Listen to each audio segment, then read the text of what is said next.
بسم اللہ الرحمن الرحیم۔ آج انشاءاللہ عز و جل اس موضوع پہ گفتگو کریں گے کہ یزید پلید کے حوالے سے کہ اس کے بارے میں ائمہ اہل سنت کا موقف کیا ہے، کہ وہ کیسا شخص تھا، اور اس کے اوپر لعنت کے بارے میں جو ائمہ اہل سنت کے موقف ہیں کہ جو بعض حضرات اس کے اوپر لعنت کرتے ہیں اور بعض اس پر لعنت کرنے سے منع کرتے ہیں۔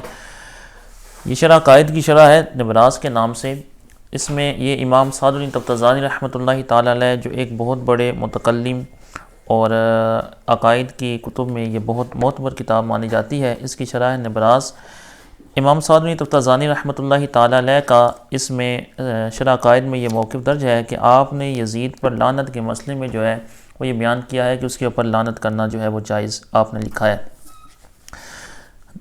یہ عبارت کچھ اس طرح ہے: وَبَعْدُهُمْ أَطْلَقَ اللَّعْنَ عَلَيْهِ لِمَا أَنَّهُ كَفَرَ حِينَ أَمَرَ بِقَتْلِ الْحُسَيْنِ وَاتَّفَقُوا عَلَى جَوَازِ اللَّعْنِ عَلَى مَنْ قَتَلَهُ وَأَمَرَ بِهِ وَأَجَازَهُ وَرَضِيَ بِهِ، وَالْحَقُّ أَنَّ رِضَا يَزِيدَ بِقَتْلِ الْحُسَيْنِ وَاسْتِبْشَارَهُ بِذَلِكَ وَإِعَانَةَ أَهْلِ بَيْتِ النَّبِيِّ صلی اللہ علیہ وسلم مما تواتر معناه وَإِنْ كَانَ تَفَاصِيلُهُ آحاد۔ امام سعد الدین طبطزانی فرماتے ہیں کہ بعض آئمہ نے یزید پر لعنت کرنے کو جائز قرار دیا ہے، کیونکہ یزید نے امام حسین رضی اللہ تعالی عنہ کے قتل کا، آپ کو شہید کرنے کا حکم دیا تھا۔ لما انہ کافر حین امر بقتل الحسین، جنہوں نے یہ کہا کہ اس کے اوپر لعنت کرنا جائز ہے، ان کا موقف یہ ہے، انہوں نے دلیل یہ پیش کی کہ اس نے کفر کیا تھا۔ وہ کفر کیا تھا؟ حین امر بقتل الحسین، کہ اس نے حضرت امام حسین رضی اللہ تعالی عنہ کے قتل کا حکم دیا تھا، یعنی امام حسین کو شہید کرنے کا حکم دیا، اور اس قتل کا حکم دینے کی وجہ سے وہ کافر ہو گیا۔ اس وجہ سے جو ہے انہوں نے کچھ آئمہ نے اس کے اوپر لعنت کرنے کو جائز قرار دیا ہے۔ واتفقوا علی جواز اللعن علی من قتلہ، اور اس بات کے اوپر تو تمام آئمہ کا اتفاق ہے کہ جس نے امام حسین کو قتل کیا یا اس کا حکم دیا یا اس کی جو ہے اجازت دی یا اس پر راضی ہو گیا، اس کے اوپر جو ہے وہ لعنت کرنا جائز ہے۔ یعنی آئمہ کا اس بارے میں تو اختلاف موجود ہے کہ امام یزید کے اوپر لعنت کرنا چاہیے یا نہیں کرنا چاہیے، لیکن اس بارے میں اتفاق ہے جس نے بھی امام حسین کو کہ قتل کا حکم دیا تھا، جس نے بھی جو بھی اس پر راضی ہوا اس کے اوپر لعنت ہے۔ انہوں نے جس آیت سے دلیل پکڑی وہ یہ ہے کہ امام عبدالعزیز پرہاروی نے نبراس میں جو ہے وہ اسی کے حاشی میں لکھا: وبعد مطلق اللعن علیہ۔ آپ فرماتے ہیں منہم ابن الجوزی المحدث، آپ فرماتے ہیں کہ وہ آئمہ کے جنہوں نے یزید پر لعنت کرنے کو جائز قرار دیا ہے، ان میں سے ایک محدث ابن جوزی رحمۃ اللہ تعالی علیہ ہیں۔ وصنف کتابا سماہ الرد علی المتعصب العنید عن مانع من ذم یزید، انہوں نے اس بارے میں ایک رسالہ بھی تصنیف کیا جس کا نام ہے الرد علی المتعصب العنید عن مانع من ذم یزید۔ ایک رسالہ جو ہے، ایک کتاب انہوں نے تصنیف کی کہ اس کے اندر جو ہے یزید کے اوپر، یزید کی جو معاملات تھے سارے، امام حسین رضی اللہ تعالیٰ کے ساتھ جو اس نے جو ہے وہ سب کچھ کیا، اس کے اندر جو ہے امام ابن جوزی نے جو ہے وہ نتیجے کے طور پر جو ہے اس کو جو ہے وہ کافر ڈکلیئر کیا اور اس کے اوپر جو ہے لعنت کرنے کو جائز قرار دیا۔ ومنہم الامام احمد بن حنبل، آپ فرماتے ہیں ان آئمہ سے امام احمد بن حنبل بھی ہیں۔ امام احمد بن حنبل نے بھی یزید پر لعنت کرنے کو جائز قرار دیا، مستدلا بقولہ تعالی، انہوں نے جس آیت سے دلیل پکڑی وہ آیت یہ ہے: فَهَلْ عَصَيْتُمْ إِن تَوَلَّيْتُمْ أَن تُفْسِدُوا فِي الْأَرْضِ وَتُقَطِّعُوا أَرْحَامَكُمْ أُولَٰئِكَ الَّذِينَ لَعَنَهُمُ اللَّهُ۔ انہوں نے قرآن پاک کی یہ آیت جس کے اندر اللہ رب العزت نے ارشاد فرمایا کہ فَهَلْ عَصَيْتُمْ إِن تَوَلَّيْتُمْ، کہ قریب ہے کہ اگر تمہیں زمین میں جو ہے اور جس نے یہ کام کیا اللہ تعالیٰ کی اس پر لعنت ہے، یعنی جس نے فساد فی الارض کا کام کیا، جس نے زمین کے اندر فساد مچایا اور جو ہے وہ رحموں کو کاٹا، رشتہ داریوں کو ختم کیا، رحموں کو کاٹا، اس کے اوپر اللہ عز و جل فرما رہا ہے کہ ان ایسے لوگوں پر اللہ تعالیٰ کی لعنت ہے۔ یہ دیکھیں کہ جو پرانے آئمہ کرام ہیں، امام احمد بن حنبل اور جو دوسرے آئمہ ہیں، وہ جب نتیجہ نکالتے ہیں تو وہ کس طرح جو ہے وہ قرآن پاک سے اور احادیث مبارکہ سے جو ہے وہ دلیل پکڑتے ہیں۔ یہ دراصل قیاس اقترانی کی شکل ہے۔ وَتُسَمَّى هَذِهِ الْوُقْعَةُ وُقْعَةُ الْحَرَّةِ لَكِنْ فِي دَلَالَتِهِ الْآيَةِ وَالْحَدِيثِ عَلَى لَعْنِهِ بِخُصُوصِهِ نَظْرٌ۔ آپ فرماتے ہیں امام عبدالعزیز پرہاروی، آپ فرماتے ہیں یہ بات تو درست ہے کہ یزید نے واقعہ حرہ میں جو ہے وہ مدینہ کی طرف لشکر بھیجا اور وہاں جو معاملات پیش آئے، اہل مدینہ پر جو ظلم کیا، وہ بات تو بالکل درست ہے، اور اس واقعے کی دلالت اور اس حدیث کی دلالت، لیکن اس واقعے کی دلالت اور اس حدیث کی دلالت جو ہے وہ یزید پر لعنت کرنے کے مسئلے میں یہ محل نظر ہے۔ آپ نے فرمایا کہ فیہ بحث لأن الامر بالقتل معصیۃ لا کفر علی قواعد اہل السنہ والامر بالقتل لیس رداء به والا لکان کل عامل بالمعصیۃ کل عامل بالمعصیۃ کافرا۔ آپ فرماتے ہیں امام العزیز پرہاروی، آپ فرماتے ہیں کہ اس میں نظر ہے، یہ بات محل نظر ہے کہ یزید نے جو ہے وہ امام حسین کے قتل کا حکم دیا ہے، اس وجہ سے وہ کافر ہو گیا ہے۔ آپ فرماتے ہیں یہ بات محل نظر ہے، کیونکہ قتل کا حکم دینے سے کوئی شخص کافر نہیں ہوتا۔ آپ امام العزیز پرہاروی یہ بات لکھ رہے ہیں۔ آپ فرماتے ہیں کہ لأن الامر بالقتل معصیۃ لا کفر علی قواعد اہل السنہ، قواعد اہل سنت کے مطابق کسی کے قتل کا حکم دینا یہ معصیت تو ہے، گناہ تو ہے، گناہ کبیرہ تو ہے، لیکن یہ کفر نہیں ہے، کیونکہ یہ اللہ تعالیٰ کے انبیاء کا رتبہ ہے کہ ان کو قتل کرنا اور ان کے قتل کا حکم دینا یہ کفر ہے، اور اس سے بندہ دار اسلام سے خارج ہو جاتا ہے۔ اچھا آگے فرماتے ہیں واتفقوا علی جواز اللعن، اور یہ جو آیت ہے، یہ جو بات ہے کہ جس نے امام حسین کے قتل کا حکم دیا اس کے اوپر لعنت کو جائز قرار دیا گیا ہے، انہوں نے کہاں سے دلیل پکڑی؟ وَأَمَّا مِن قَتْلِهِ فَلِقَوْلِهِ تَعَالَى وَمَن يَقْتُلْ مُؤْمِنًا مُتَعَمِّدًا فَجَزَاؤُهُ جَهَنَّمُ خَالِدًا فِيهَا وَغَضِبَ اللَّهُ عَلَيْهِ وَلَعَنَهُ، اور جس نے جو ہے وہ مومن کو جان بوجھ کر، کسی بھی مومن کو جان بوجھ کر شہید کیا، قتل کیا، فَجَزَاؤُهُ جَهَنَّمُ، اللہ عز و جل فرماتا ہے کہ اس کی جزا جہنم ہے، اس میں ہمیشہ رہے گا۔ وَغَضِبَ اللَّهُ عَلَيْهِ وَلَعَنَهُ، اور اس پر اللہ تعالیٰ کا غضب ہے اور اللہ تعالیٰ کی لعنت ہے۔ یہ اس آیت کریمہ سے انہوں نے دلیل پکڑی ہے، جنہوں نے یہ کہا ہے، وہ تمام ائمہ نے کہا ہے کہ جنہوں نے جس نے امام حسین کے قتل کا حکم دیا، اس پر راضی ہوا، ان پر جو ہے لعنت، وہ اس آیت سے دلیل پکڑتے ہیں۔ وَأَمَّا الْعَامِلُ فَلِأَنَّهُ شَرِيكُ الْقَاتِلِ فِي الْإِثْمِ، کہتے ہیں کہ جو حکم دینے والا ہے وہ بھی قتل میں شریک ہے۔ وَأَمَّا مَنْ أَجَازَ وَرَضِيَ فَلِأَنَّ الرِّضَا بِالْمَعْصِيَةِ كُفْرٌ، اور جس نے اجازت دی یا راضی ہوا اور معصیت پر راضی ہو جانا یہ کفر ہے، یعنی معصیت پر اس لحاظ سے راضی ہو جانا کہ گناہ معصیت من حیث المعصیت جو ہے، معصیت پر اس لحاظ سے کہ یہ معصیت ہے، اس لحاظ سے راضی ہو جانا یہ کفر ہے۔ آپ فرماتے ہیں وَأَيْضًا قال اللہ تعالی ان الذین یؤذون اللہ ورسولہ لعنہم اللہ فی الدنیا والآخرہ، اور اس آیت سے بھی دلیل پکڑی ہے، اور اس آیت سے بھی کہ لعنت اللہ علی الظالمین، کہ لعنت اللہ علی الظالمین، کہ ظالموں پر اللہ تعالیٰ کی لعنت ہو، اس آیت سے بھی دلیل پکڑی ہے۔ اور اس کے بعد جو ہے وہ امام عبدالعزیز پرہاروی نے لکھا، آپ فرماتے ہیں یہ جو آیت، یہ جو سعد الدین تفتازانی کی جو بات ہے اس کے اوپر امام عبدالعزیز پرہاروی کہتے ہیں وَأَنْكَرَ ذَلِكَ بَعْضُ الْعُلَمَاءِ، آپ فرماتے ہیں کہ اس بات کا بعض علماء نے انکار کیا ہے کہ یزید نے امام حسین کے قتل کا حکم دیا۔ وَمِنْهُمُ الْإِمَامُ الْغَزَالِي وَقَالُوا لَمْ يَثْبُتْ هَذَا أَصْلًا، اور امام غزالی ان میں سے ہیں، وہ کہتے ہیں کہ اس میں اصلاً کوئی بات ثابت نہیں ہے۔ وَلَا يَجُوزُ أَن يُقَالَ أَمَرَ بِقَتْلِهِ وَرَضِيَ بِهِ لِأَنَّهُ لَا يَجُوزُ نِسْبَةُ مُؤْمِنٍ إِلَىٰ كَبِيرَةٍ أَوْ كُفْرٍ مِنْ غَيْرِ تَحْقِيقٍ، وہ کہتے ہیں کہ یہ جائز نہیں ہے کہ کسی مومن أن يُقال، کہ یہ کہا جائے امر بقتلہ، کہ انہوں نے ان کے قتل کا، یزید پلید نے جو ہے امام حسین کے قتل کا حکم دیا، اس پہ راضی ہوا۔ لِأَنَّهُ لَا يَجُوزُ نِسْبَةُ مُؤْمِنٍ إِلَىٰ كَبِيرَةٍ أَوْ كُفْرٍ مِنْ غَيْرِ تَحْقِيقٍ۔ اب بعض حضرات کو دیکھا گیا ہے کہ امام غزالی رحمۃ اللہ تعالی علیہ کی جب باری آتی ہے، یہی ان کی عبارت، اس کے اوپر جو ہے وہ بعض جو ہیں وہ اپنے آپ کو اہل بیت کی محبت کا زیادہ دعوے دار ہونے کی وجہ سے، یہ کہنے کی وجہ سے ہم جو ہے وہ بہت زیادہ محبت کرتے ہیں اہل بیت سے، اور ہماری محبت جو ہے وہ بڑی سچی ہے، وہ کہتے ہیں کہ امام غزالی تو معاذ اللہ ناس بھی تھے، اور امام غزالی تو معاذ اللہ اہل بیت سے جو ہے وہ بغض رکھنے والا شخص تھا، یزید پلید کا حامی تھا، اس نے جو ہے وہ یزید پلید کے معاملے کے اندر جو ہے وہ توقف کیا ہے، اس کے اوپر لعنت کرنے کو منع کیا ہے۔ دراصل یہ بات بالکل غلط ہے۔ امام غزالی رحمۃ اللہ تعالی، یہ جو لوگ باتیں کرنے والے ہیں، جو امام غزالی پر آوازیں کسنے والے ہیں، یہ امام غزالی کی جو ہے وہ جوتی کے برابر بھی نہیں ہے۔ امام غزالی تو وہ شخص ہے کہ جس کو بڑے بڑے آئمہ نے جو ہے حجت الاسلام لکھا ہے، اور امام غزالی رحمۃ اللہ تعالیٰ کوئی ایسا شخص، کوئی صرف صوفی آدمی نہیں ہے۔ ہم تو صرف احیاء العلوم پڑھتے ہیں اور سمجھتے ہیں کہ امام غزالی کو صوفی صفت جو ہے وہ شخصیت ہے، اور یہ جو ہے تصوف کے اوپر گفتگو کرنے والے ہیں، کیمیا سعادت پڑھ لی، احیاء العلوم پڑھ لی، مکاشفۃ القلوب پڑھ لی، اور ہم سمجھتے ہیں کہ امام غزالی کا جو ہے تصوف میں بڑی مہارت ہے۔ دراصل ایسی بات نہیں ہے۔ امام غزالی رحمۃ اللہ تعالیٰ علیہ وہ شخصیت ہیں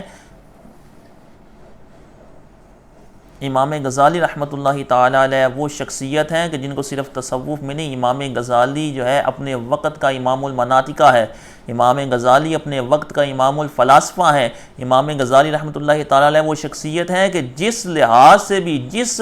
موضوع پر بھی دین کے جو ہے وہ قلم اٹھایا ہے، اس کا حق ادا کر دیا ہے۔ امام غزالی کی تقریباً دین کے ہر فن کے اوپر کتابیں موجود ہیں۔ آپ منطق لے لیں، امام غزالی جو شخص یہ چاہتا ہے کہ مجھے منطق کا فہم نصیب ہو جائے، وہ امام غزالی کی منطق پر لکھی ہوئی کتابیں پڑھنا شروع کر دے۔ اور جو شخص یہ چاہتا ہے کہ مجھے جو ہے وہ فلاسفہ کا رد جو ہے وہ کرنا، اور فلاسفہ کے جو عقائد، فلاسفہ کے جو اعتراضات ہیں ان کے جواب بات معلوم ہو اور ان کا رد جو ہے وہ مجھے معلوم ہو جائے، وہ امام غزالی کی تحافت الفلاسفہ پڑھے۔ امام غزالی تو وہ شخصیت ہے جس کو امام فخر الدین رازی، جس کو بعد والے جو مفسرین ہیں، جب تفسیر میں آتا ہے نا کہ قال الامام،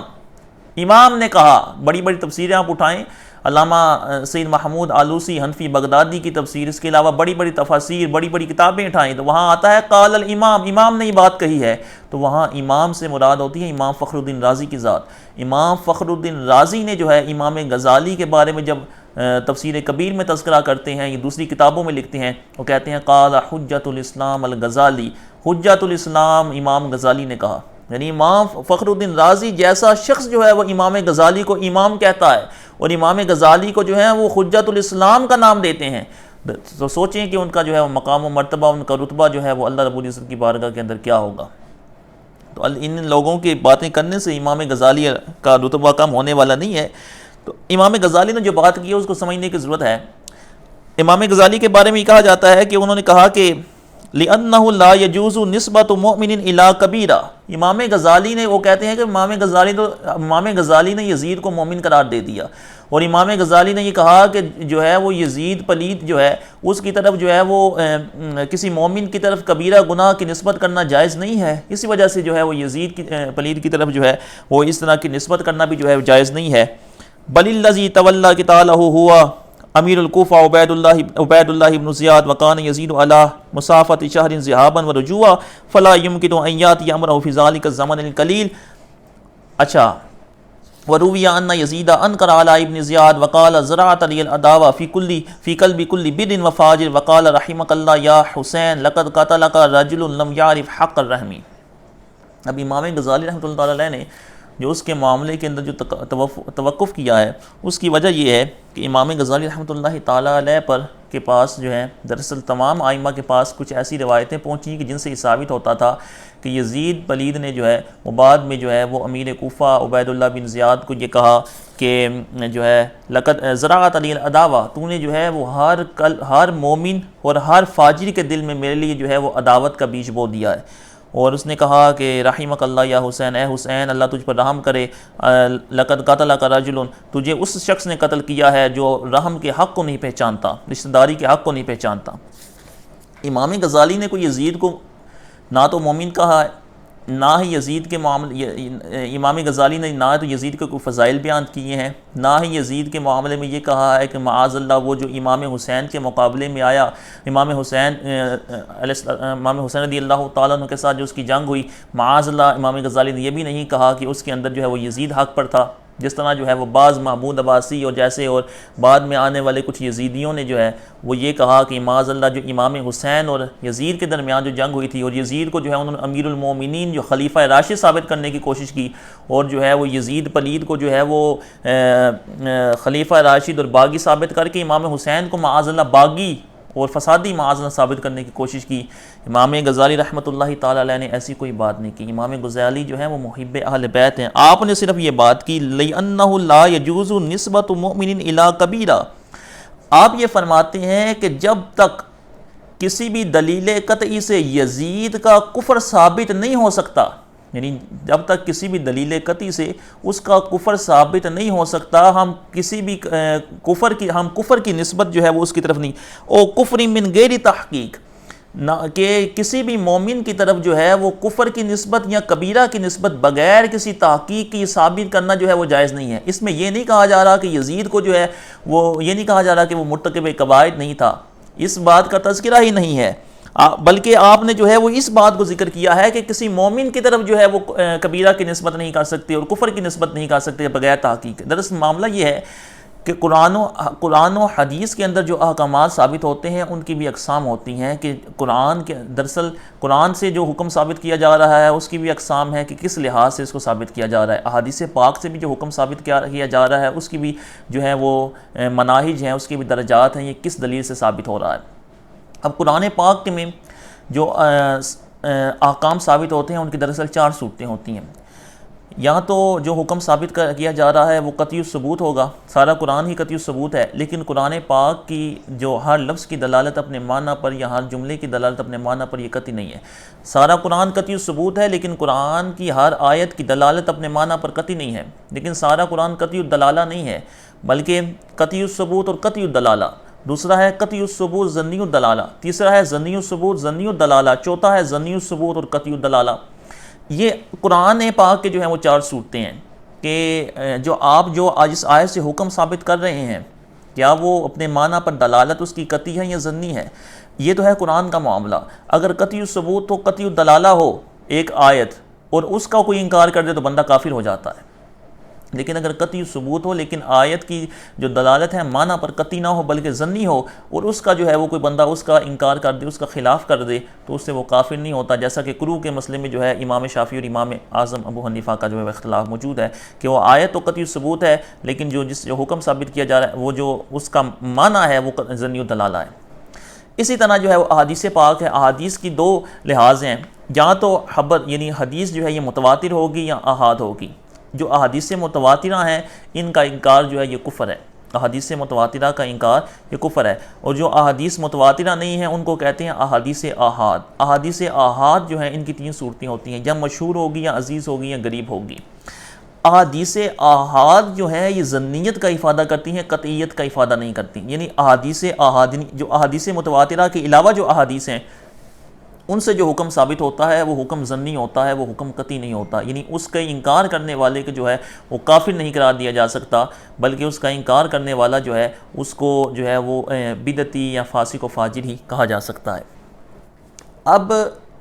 جو اس معاملے کے اندر یزید کے معاملے کے اندر کہ اس کا فسق تو متواتر طور پر ثابت ہے. یعنی یہ تو تاریخ کی کتب سے اور اجماع امت سے یزید کا فسق ثابت ہے کہ یزید جو ہے وہ فاسق و فاجر تھا. یہ اس وقت صحابہ کرام سے لے کے چلتا آ رہا ہے یہ بات امت کے اندر کہ یزید فاسق و فاجر تھا اور یزید کا فسق جو ہے وہ ثابت ہے اور اس کے اور کوئی انکار کی گنجائش نہیں. لیکن یزید کا کفر جو ہے وہ متواتر نہیں ہے. یعنی یزید کا کفر متواتر اس صورت میں ہوگا یا تو قرآن پاک کے اندر صریح نص موجود ہوتی یا حدیث متواترہ کے اندر صریح نص موجود ہوتی یا اجماع امت ایسا ہوتا کہ وہ اجماع امت جو قطعیت کا افادہ دیتا ہے. اب اجماع کی بھی قسمیں ہیں کہ کون سا اجماع جو ہے وہ قطعیت کا افادہ دیتا ہے, کون سا اجماع جو ہے وہ ظنیت کا افادہ دیتا ہے. اب اجماع کی بھی اقسام ہیں کہ ہاں دراصل جب اس کے معاملے میں ہی اختلاف پیدا ہو گیا کہ بعض نے جو ہے وہ اس کو کافر کہا اور بعض نے جو ہے وہ اس کو فاسق و فاجر کہا تو اس کا معاملہ تو پھر مشتبہ ہو گیا کہ اس کے کفر کی جو ہے وہ دلیل نہیں ملی کہ جس دلیل سے جو ہے وہ کفر ثابت ہو جاتا ہے. دراصل کفر کسی شخص یہ بھی اس شریعت اسلامیہ کا امتیاز ہے کہ کسی شخص کے اوپر جو ہے وہ کفر کو ثابت کرنے میں اتنی جلدی نہیں کی جاتی کہ اس کے کفر کے اوپر جو ہے وہ اس کو اس طریقے سے ثابت نہیں کیا گیا. اسی وجہ سے یہ امام سعد بن طفتزانی جو ہے یزید کے معاملے میں لکھا کہ اگرچہ اس کی جو معاملہ ہے اس کی جو تفصیل ہے وہ اخبار آحاد سے ہیں لیکن اس نے اہل بیت کی اہانت کی ہے. اس وجہ سے جو ہے وہ فَنَحْنُ لَا نَتَوَقَّفُ فِي شَانِهِ بَلْ فِي إِيمَانِهِ لَعْنَةُ اللَّهِ عَلَيْهِ وَعَلَىٰ أَنصَارِهِ وَآوَانِهِ. آپ فرماتے ہیں امام صاحب طفتزانی کہ ہم یزید کے معاملے میں توقف نہیں کرتے. یعنی ہم یزید کے معاملے میں اس نے جو کام کیا ہے اس کے بارے میں ہم کوئی توقف نہیں کرتے کہ یہ کام جو ہے وہ ہم مانتے ہیں کہ یہ کام جو ہے وہ قبیح الفعل ہے بل فی ایمانی ہے. بلکہ آپ فرماتے ہیں ہمیں تو اس کے ایمان میں شبہ ہے. لعنت اللہ علیہ وعلی انصارہ وآوانہ. آپ فرماتے ہیں اس پر لعنت, اس کے مددگاروں پر, مدد کرنے والوں پر لعنت. امام سعد بن طفتزانی جو ہے یزید کے مسئلے کے اندر جو ہے وہ یزید کے اوپر لعنت کرنے کو جائز قرار دیا اور امام احمد بن حنبل کا جو موقف ہے اس کو اختیار کیا. حافظ ابن جوزی کا جو موقف ہے اس کو اختیار کیا. اسی کی شرح ہے نبراس, اس کے اندر دیکھیں امام عبدالعزیز پرہاروی کیا لکھتے ہیں. آپ فرماتے ہیں ای جنودی الذین حاربوا الحسین ولا یخفى ان الشارح بنا کلامہ علی جواز لعن الفاسق وان لم یتحقق موتہ علی الکفر وہذا خلاف التحقیق۔ آپ فرماتے ہیں یہ جو انہوں نے جو بات کی یہ خلاف تحقیق ہے۔ وَاعْلَمْ أَنَّهُ كَثُرَ الْاخْتِلَافُ فِي هَذَا الْمَقَامِ، آپ فرماتے ہیں کہ اس مقام میں جو ہے بہت زیادہ اختلاف پایا جاتا ہے۔ وَالَّذِي حَقَّقَهُ الْمُحَقِّقُونَ، اور جو محققین نے جس چیز کو ثابت کیا ہے وہ یہ ہے۔ اور آپ جو ہے وہ آپ نے لعنت کی جو ہے وہ 3 قسمیں بیان فرمائی کہ لعنت جو ہے وہ کسی شخص معین پر لعنت کرنا یا کسی وصف کی وجہ سے لعنت کرنا، اور دوسری جو ہے وہ ایسے شخص کے اوپر لعنت کرنا کہ جس کی موت جو ہے وہ کفر پر ہونا یقینی ہو، اور اس کی جو ہے وہ صورتیں بیان کی۔ اور آگے جو ہے امام جو ہے یہ لکھتے ہیں، آپ فرماتے ہیں امام عبدالعزیز پرہاروی، آپ فرماتے ہیں کہ وَإِنَّ مَعْنَ اللَّعْنِ فِيهَا هُوَ ذَمُّ الْفِعْلِ لَا تَجْوِيزُ لَعْنِ كُلِّ شَخْصٍ يَفْعَلُهُ فَاحْفَظْ هَذَا التَّحْقِيقَ وَلَا تَكُنْ مِنَ الَّذِينَ لَا يَرَعُونَ قَوَاعِدَ الشَّرْعِ۔ آپ فرماتے ہیں تو ان لوگوں میں سے نہ ہو جا جو قواعد شرع کی رعایت نہیں کرتے۔ وَيَحْكُمُونَ بِأَنَّ مَنْ نَهَىٰ عَنْ لَعْنِ يَزِيدَ فَهُوَ مِنَ الْخَوَارِجِ۔ یہ کون کہہ رہا ہے؟ امام عبدالعزیز پرہاروی جیسی شخصیت۔ امام عبدالعزیز پرہاروی فرماتے ہیں تو ان لوگوں میں سے نہ ہو جا کہ جو ہے وہ یزید کے معاملے میں یہ کہتے ہیں کہ جس نے یزید کے اوپر لعنت کرنے سے منع کیا وہ خارجی ہے۔